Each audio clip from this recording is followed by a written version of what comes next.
everybody, Grant Kemp with CreativeCashFlow.com here again to give you some more information on title, what title searching can do for you and how that can turn into a bunch of money. If you haven't already watched it, I really recommend that you go out and you watch the basic understandings video so you understand kind of what liens are, what title is dealing with, and then also watch our title search video because it's gonna really explain a lot of the basics that you're gonna need to understand before you start watching this video. But this is kind of the culmination of that. This is why that stuff matters, because at the end of the day, even though the title companies and the attorneys' offices will do these title searches for you, having this information in my back pocket is what allowed me to make about $65,000 on a deal that otherwise would have just been trash, that otherwise we wouldn't have been able to close in time. So pay close attention because it's going to get rough. There's going to be a lot of slides. We're going to show a lot of information here that's going on, but it's really valuable for you to know what can happen in this title search realm because it can get pretty crazy. So let's start on it. This is my phone call. This is the phone call that I got from my lead source. So when they called me, I pulled all of this information out and watch our negotiation series about how to pull this information out from people, asking open-ended questions, things like that. But mom owned the property first. We got that much. Then stepdad owned the property. Stepdad came into the picture. So because of the community property laws, 50-50 ownership at that point in time. Mom dies before stepdad. So stepdad is still alive. Moving on. Stepdaughter, mom's kid, stepdaughter, who is our caller, had been caring for the stepdad full-time. The daughter says that the stepdad had left the property to the great-grandson, okay? So daughter of mom, stepdaughter, had a son, who then had a son, and stepdad was supposedly wanting that grandson to have the property. But the trick here was she couldn't find the will. So it was as good as nothing, but that was just information. Oh, well, no, he wanted it to go to so-and-so. So we had that for us. Stepdaughter had talked about the brother as having done some crooked things. Lots of times that's one side of a story. We're not sure what's going on, but still, it's information that we got from the call. Brother did something funky in the 80s. I've taught this series before at investor club meetings, and my favorite response to that was, who didn't? Brother did something funky in the 80s. I had an audience member go, who didn't? Anyway, the loan is in some other guy's name, quote unquote. And this was because of the brother's doings, right? So I just want to point out here that everything that we're talking about today is public knowledge. This is public information, stuff that is easily accessible through the public realm, Public Information Act, that kind of stuff. So we're going to start going to work. This was my phone call. Now it's time to start going to work. Now it's time to try and figure things out. By the way, I knew that I had a short fuse because we were facing foreclosure. We were right near the end of that foreclosure time period where I think I had a little bit over a week to get this stuff done. We'll talk about time frames a little bit later. So I knew it was something for me to start acting on. I needed to go out there and figure this stuff out. So the first step, like you saw from our title search videos, I go out to the CAD, look for the title or for the property's legal description, found that, and I'm going to plug that into Rome, which in Dallas is our county clerk's system. Again, all of these examples I'm showing here are in Dallas County. However, the principles are going to be the same whatever county you're in. So just watch the title search video so you can figure out a little bit more about those principles. So when I do a search with my legal description, we put in Lot 16, Block 2, Pleasant Run Acres, and I pull 3 pages worth of stuff. The earliest record that I have is February 3rd of 2012. Okay? So I knew that this was an issue because I knew that the parents had bought this property in the 70s, according to our lead source. So going back to 2012 wasn't enough. So what you want to do is you want to try and be as vague as possible while still hammering down into the property that you're looking for, because these title companies, a lot of times when they record, they're putting in different kind of information that might be different for each property. So we're going to readjust how we search for that, and we're just going to do Lot 16, Block 2, Subdivision, Pleasant. Instead of Pleasant Run Acres, we're going to do Pleasant. By pulling that up, I get 12 pages worth of stuff. 12 pages worth of stuff. And then if you actually look at the legal description that's pulling in, we've got Pleasant Manor, we've got Pleasant Lake Estates. This isn't our property. This isn't what we're looking for, and we know that. 12 pages worth of stuff, I've got 291 results if you see in that top line. That's too much. I'm not going to sift through 291 pages to figure out what our property is. So we have to readjust how we're going to search for that. The next step that we take is we're going to mix and match our seller's name along with the lot and block. I'm just going to knock out the subdivision altogether and not even search that. Well, I knew that stepdad's name was Terry Robinson. So I put in Terry Robinson, which is last name first kind of situation. So Robinson Terry, lot 16, block 2. We pull up some information here, and then boom, we get new information. Looking at the legal description here, I can tell that they did lot 16, block 2, PLSNT, Pleasant Run A. They didn't even finish acres.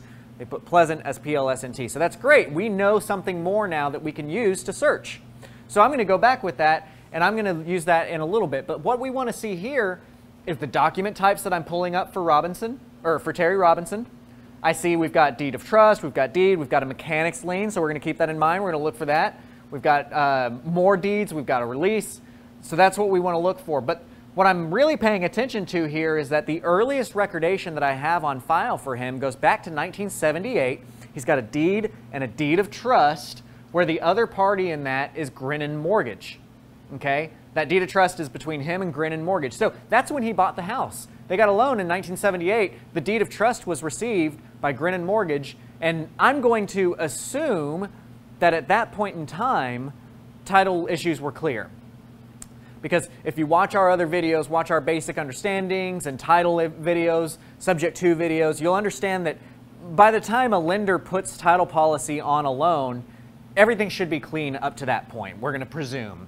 So what did we learn? We learned that stepdad got title in '78 with a bank loan. Presumably all title issues are clear up to that point. We also learned that the title company hates us, wanted to make our life hard, and spelled Pleasant Run Acres as PLSNT, but we also have some Pleasant Run Acres out there as Pleasant, so we've got multiple spellings on record. So now what we're going to do is we're going to go back, lot 16, block 2, Pleasant Run PLSNT. Do a search that way. Well, this pulls up a bunch of stuff. And what it shows us right here is that we've got our 1978, our February 1978, where Terry and Elaine Robinson were the grantor of a deed of trust to Grinnan Mortgage. Okay? If we look at the basics of what a mortgage looks like, our warranty deed, the warranty deed is what actually gives you ownership of the property. Okay? In a warranty deed, the grantor is going to be the seller. The grantor, the person giving deed, is going to be the seller. The grantee, the person receiving deed, is going to be the buyer in that situation. Well, a deed of trust is going to be given from the buyer to the bank. So the buyer is the grantor, and the grantee is the bank, or I'm sorry, the beneficiary. You'll see it listed both ways. Now, that is actually what creates the lien on the deal, is the deed of trust. That is the lien. And your trustee is going to be the attorney that's foreclosing on the property. So we're going to go back and we're going to look through Pleasant Run, PLSNT, and we're going to kind of see what we're spotting here. Now, again, you saw that at the beginning in 1978, February 22nd, 1978, our sellers took deed from a ton of people. Now, the interesting thing here is by looking at this, all of these people that were listed in this were actually just trustees. The paperwork on this particular property was all over the place, and these trustees shouldn't have been listed in the way that they were, but by spotting and looking through that documentation like I showed you how to do in the title search video, I was able to tell the trustees just got listed as the grantors here. Next, we're looking at October 22nd of 1985, where we have a deed going from Terry and Elaine Robinson to Jerry Powell. So that's new information because now Player 3 has joined the game. Now we have another person that we need to be looking for, okay? So let's regroup a little bit. In February of '78, our sellers, I put in quote because that's not who we're talking to, but our sellers, the people who owned the house, take title. There's multiple property spellings in the legal description. We know that much. Jerry Powell, this is the brother, by the way, that sister told me about, took title in 1985, but we didn't see a release of lien. And we need to figure out if the new lien was taken. Did he take out title and get a new loan and Grinnan Mortgage release or anything like that? So that's what we need to search for. So what we're going to do is we're going to look at name searches. We're going to start searching people's names. We've got 3 people we need to look at this point in time: Terry, Elaine Robinson, and Jerry Powell. So first, let's look at Elaine Robinson. Well, there's a mechanics lien that comes out in 1984 for accurate AC and heating. That's of interest to us, so let's take a look at that. Let's see what we can figure out. I'm going to search for Accurate AC as the name, and I'm going to keep the lot and block in there to see what pulls up if there's a release for this lien in there. And when I do that, this is the information I pull. Well, A, I don't have a release for that particular property. I've got a release for lot 16, block 2 of Grove Lawn, but not of Pleasant Run Acres. That's what we see at the very top. We see a mechanics lien, and we see that assignment there. But we don't see any kind of release associated with this. So then I'm going to search for just Accurate AC. I'm going to see what has Accurate AC done. And when I do that, I see that the most recent item that we're pulling is from 1999. Now, if you'll notice, there's 103 pages. There's 2,500 results for Accurate AC's filings. They were doing a ton of mechanics liens for people, a ton of them. And then it just stopped in 1999. So what does that imply for us? After searching Google, I see that there's no results for Accurate AC in this area. I think there was one in many, many states over. They're probably out of business. Air conditioning companies go out of business pretty commonly. It's just part of the world here. And even if they were in business, something happening in 1984 honestly is past the statute of limitations. They don't have the time, or they don't have the ability to enforce that kind of lien. But still, it's worth us researching and looking into, right? So I see that that exists. That's one thing for me to keep in mind. Now, in 1986, when going back to my Elaine Robinson, in 1986, January of, she gets a release from Gil Richard Co. Well, who the heck is Gil Richard Co.? I haven't seen Gil Richard Co. up until this point. So what I'm going to do is I'm going to click on the magnifying glass so that we can see that document. And if you look at the front page of that document, we're going to read what it tells us. It says that Terry Lee Robinson and wife Elaine Robinson, payable to the order of Grinnan Mortgage Company, which we knew, and subsequently assigned to the Richard Gill Company. All right, so this release of lien is for that loan that came out from Grinnan. Grinnan eventually passed that loan off, assigned that over to another company. You'll hear about that a lot. If you've got a mortgage on your own home, you may have even had your mortgage sold. People buy notes on the secondary market, which is a great strategy, by the way, for us, for owner financing. I love selling notes. And you can watch more about that in How to Sell Your Note video, but it's really a good strategy for us. You can make some good money there. So then what I'm going to do is I'm going to do just a straight up name search. I'm going to take out the lot block. I'm just going to look for Elaine Robinson and see what pulls up. Well, one thing that pulls up is an abstract judgment. Now, she's a grantor. She put the abstract judgment, so it doesn't really matter that much. But I also see that there's a release of that judgment, so I'm not too terribly worried about that. We can just cancel that out. So let's regroup again. Our sellers take title in 78. Grinnan Mortgage releases that title in 86. We now have done a search for mom and dad because the first person we looked for was dad, and we saw all the information that came out with that. By the way, that mechanics lien on dad was the same. It was the Accurate AC mechanics lien. So then we're going to go back and we're going to look for the brother. Well, the brother, when we look up Jerry A. Powell, we see all kinds of stuff out here. We see that in 1985, at the very top, he takes deed to the property. In October 22nd, he takes deed. He's the grantee from Elaine Robinson. Well, 2 months later, he's the grantor of deed to Cindy Rich. Okay, so now I'm starting to connect the dots with what my seller told me over the phone. Here's the funky stuff in the middle of the 80s, 1985, that we need to be paying attention to. So now our radar, now we're starting to kind of dig in a little bit, okay? Took deed in October, sells the deed over in December, and then in 1987, we see deed of trusts start to pop up. Okay. Now remember, there was a release of that Grinnan mortgage in 1986, I believe, right? But we start to see these deeds of trust pop up.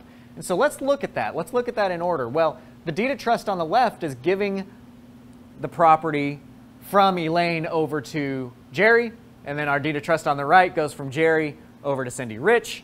So now we've got some funkiness that we're looking at. We've got Bobby and Cindy Rich. Well, now I'm led to believe that these are the people that the property went into, that our seller, the contact that we had, did not know their names, but now we do. So we're going to do a name search on them and see what happens, right? Because now we've got this situation where these guys have a claim to the property because they have been deeded the house. Jerry Powell in 1985, December of, deeds the property to Cindy Rich. Interestingly enough, 2 years later is when he deeds the property over to Bobby Rich, right? So it takes a couple of years before he puts that deed. This is the funky. This is what we're looking for. So if we do a name search for Bobby and Cindy Rich, what we see is that in December of 85, they have a deed of trust to Dallas-Fort Worth Mortgage Company. Okay? So when they got that property deeded to them from Bobby Rich, they took out a new mortgage. All right, so this is good information. We're getting somewhere. Now, they own the house. They took out a mortgage. Everything seems fine up to this point, right? Parents owned the house, Elaine and Terry. They gave the house to Jerry. Jerry sells the house to Bobby and Cindy. Bobby and Cindy get a loan. No big deal. Let's regroup. Sellers take title in 78. Grinnan releases the mortgage in 86. Powell takes deed in 85. Deeds the property Bobby and Cindy Rich. They get a loan. Powell then does assumptions in 87. That's kind of the funkiness of those deeds of trust, is that they were assumption deeds of trusts. And then he deeds the property back to his mom with another deed of trust, which creates a new lien. So let's look back at that situation and why this is crazy. Because you look at that bottom of in August of 87, Jerry Powell deeds the property to Elaine Robinson. Well, here's the problem with that. Is when did Jerry Powell get the property back? Oh, I'm sorry. Let me correct myself. He gave the property in 1985 to Cindy Rich. Remember, I was saying 2 years later he gave the property to Bobby. 2 years later, Bobby deeds the property back to Jerry, right? So he gives in 85, he gives the property to Cindy. In 87, her husband gives the property back to him. And then in 87, that same day, he deeds the property back to his mother. Those deeds of trust that we had were both assumption deeds of trust. So what it looks like happened is Jerry takes the property for a short period, a couple of months, so that he can put Cindy Rich in there so that Cindy Rich can get a loan. And then they give the property back to him so that he can give the property back to his mom through assumptions. So it gets really crazy here because now you've got essentially subject to properties happening, subject to transactions happening, so that there's a loan in Bobby and Cindy Rich's name, but Elaine Robinson is now the owner of the property, and it went through Bobby Rich. And he put liens on the property with these deeds of trust, but he never released them. I know you may see releases on the screen, but notice the date. That's 2016. That's when I came in and fixed the issue. There were no releases up to this point. So if we look back at the Bobby and Cindy Rich side just to check for releases there, we don't see anything on that side either for a release. So regrouping once more. Our sellers take title in 78. Grinnan Mortgage releases that loan in 86. Jerry Powell takes title in 85. He then gives the property to Cindy Rich, and the Riches take out a loan. Powell then does assumptions of that loan in 87, where he takes assumption and then lets his mom assume his assumed note, and then deeds the property back to his mom, not the stepdad, by the way. He's only deeding the property back to his mom, along with another deed of trust, and no one has released any of these liens. So here's something important to think about too. We saw that he deeded the property over to his mom and not his stepdad. Okay? Let's talk about intestate succession. Intestate succession is what happens to a property, basically who owns it when who dies, right? So the first thing that everybody's familiar with is wife and husband own a property 50-50. Doesn't matter if the wife buys the property first and then gets married. Doesn't matter when that happens. Because of community property laws, 50-50 ownership between wife and husband, even though the deed was only to the wife. When the wife dies, her 50% goes to the husband, in this case, the stepfather. Okay? Well, with intestate succession, when a stepfather passes, the property is actually transferred to the nearest blood relatives. This would be brother, sister, parent, aunt, something like that. It goes to the blood relative first. Okay? Now, even if it went to the stepkids, it would be split evenly among them. So we've got brother and sister. I was talking to sister. It would have been split among them. But it doesn't. Right now, as it stands, mom's 50% went to dad. Dad dies. Now we have to start searching for blood relatives to figure out what's going to happen with that. So I've got a representation of what we're looking at here. You hear about clouded title? We got a bunch of clouds. We got a bunch of clouds on this title. There is funkiness that went on in the 80s, for sure. But then all of a sudden, we have a bright ray of shining hope and light show up for us because, hallelujah, she found the will. It was on top of an armoire as they were starting to move. It was up there. It was signed. It's verified, notarized as being original. she found the will. So thank goodness, that finally gives us a breath of light. So now we get to regroup again. Obviously, we've got all our original information. They take title, they get the release of their loan. Powell takes title, he deeds the property over. There's a bunch of assumed notes that occur. Nobody's released any of these notes. But now we have a will giving the property to the great-grandson, which is our caller's minor grandson. So I say minor that way because for those of you who know, that adds another complication.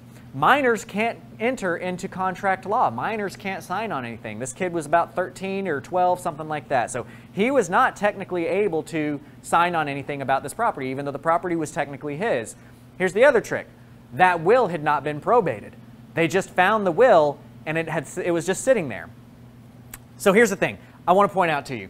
This is a screen grab from my CRM when I initially got the call. It is 5/23/2016. I spoke to the seller, who is the stepdaughter, didn't want to give me her last name. She said she had another offer at $200,000 with a six-month lease back and no rent due. Well, guys, I'll tell you what, every lead that I get, if they're saying that they've got another offer coming in, I tell them I'll beat it.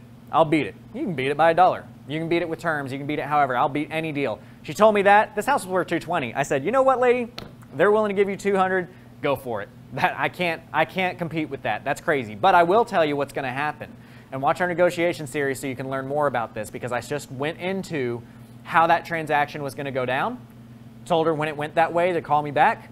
Sure enough, that's what happens, right? So then what I want to point out is when I do go to the appointment, this is the piece of paper. It's actually a picture of the piece of paper that I'm faced with of their notification of foreclosure. It says that they're going to be foreclosed on in June 7th of 2016. So if you look at a calendar, that gave me 11 days to fix all of this garbage. Now, I made a follow-up call 5/27/17. You should always be following up. I hadn't heard back from her, but I followed up on the 27th to say, hey, how are things going with this deal? And sure enough, everything was playing out the way that I told her. She said, these guys are crooks. They're not being honest with me.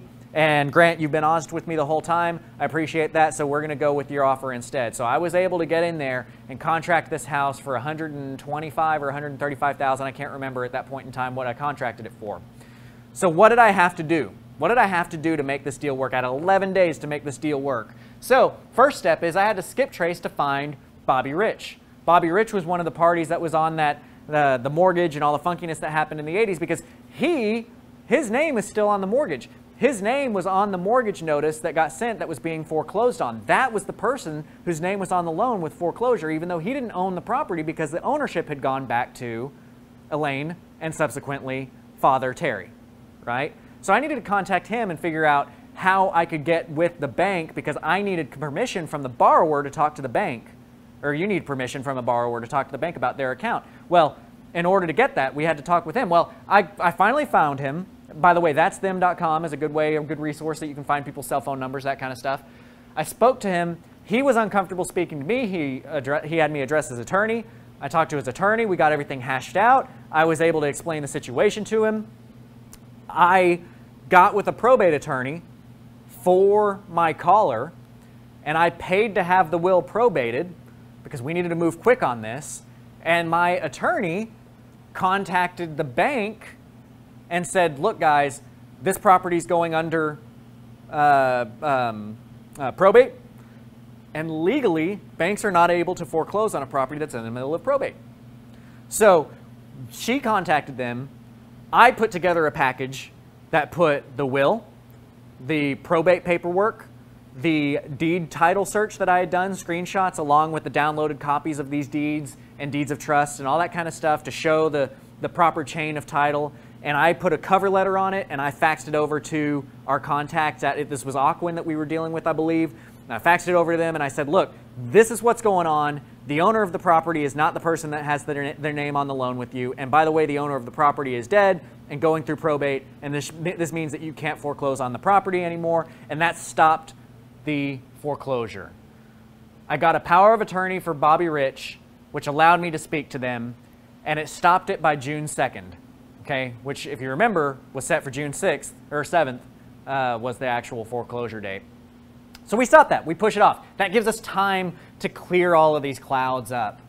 But then we get the fun part of this notice that gets filed on the 21st, well, by the way, a notice is not a valid lien. A notice is not, you can publicly file anything you want. He just files this thing. So we click on it, and basically he's trying to say that he has a legal claim to all of the legal, what's the word I'm looking for? Costs, expenses that he's used over the years to keep this property out of foreclosure, filed a bunch of that stuff. That's just another cloud there.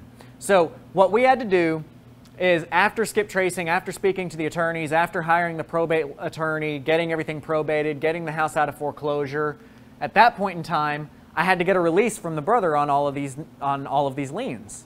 All of these liens that he had for Elaine and Bobby and just all these liens that were sitting out there. We needed releases to get clear title. So I got those releases, and then I bought the property out of the estate. Stepdaughter was the executor, so I was able to talk with her about this kind of stuff, get it out of the estate. It's technically grandson's money that he now has in his bank account waiting for him as he becomes a major, not a minor. And I fixed and flipped it. And I netted about $65,000 on the deal, right? So you can see here our releases that all occurred, that we had to get signed.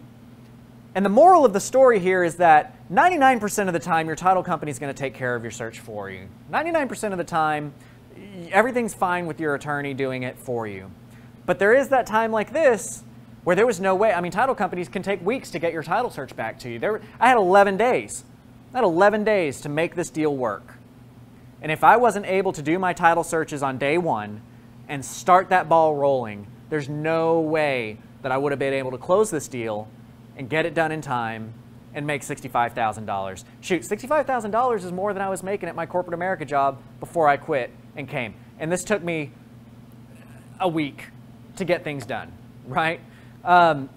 Knowing the details can be the difference between money and no money. Knowing the ins and outs is the difference between getting money and not getting money. And that's why you're watching this video series. That's why you signed up with CreativeCashFlow.com. That's why you're watching through Propelio.com and all their educational series that are going out there, is because you've got to know the details. You've got to know how to do this stuff so that you can outperform other people. The whole conversation started, if you remember, by me outperforming my competitor and telling her exactly what they were going to be doing before it happened so that she believed me and knew that I was being honest with her. And then she chose me even though my offer was well beneath what they were adjusting their offer to become. Okay? So knowing those details is very important, and you can make a lot of money that way. So that wraps up this case study here. It's a lot to fill in your brain, but it's good information to have. It's a good idea to realize what's out there and what can happen. Again, like always, I want you to stay engaged. Engage yourself with these videos. Watch the entire series. If you're really enjoying what you're seeing, sign up for the CreativeCashFlow.com Expert Series. You know, sign up for the Pro Series and really dive deeply into this stuff so that you can go out there and you can really just sling around and buy these houses and outperform everybody else that's out there. I also do personal mentoring. I've mentioned this several times before. I do personal mentoring. If you want somebody to hold your hand, to be there to help you evaluate your deals as they come in, talk to me about it. But until then, like our videos, find us on Facebook, find us on YouTube, all that kind of good stuff. Like, share, tell the world about how awesome we are, and we'll go from there. So until then, keep watching, and I'll see you next time.